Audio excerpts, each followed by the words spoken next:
নমস্কাৰ। মৰ্ণিং ৱাকৰ পৰা বাহিৰে গ'লোঁ উজান বজাৰত থকা মাছৰ বজাৰলৈকে। তাত 2.5 কিলো ওজনৰ মাছ এটা কিনিছিলোঁ যদিও আধা কিলোমান আহি গ'ল। এয়া মাছৰ কণী, ভাবিলোঁ মাছৰ কণী ৰেচিপি এটা আপোনালোকক দি দিওঁ।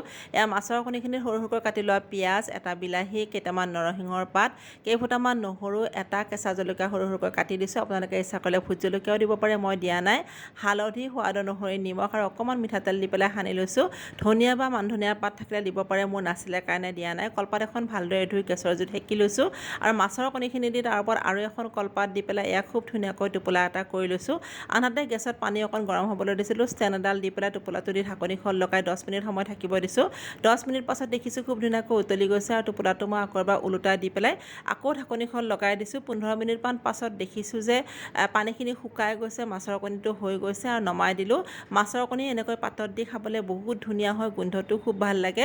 যদি কেতিয়াও খোৱা নাই এবাৰ খাই চাব। ভিডিঅ'টো চাই কেনেকুৱা পালে কমেণ্ট কৰি জনাব। আজিলৈ বাই বাই।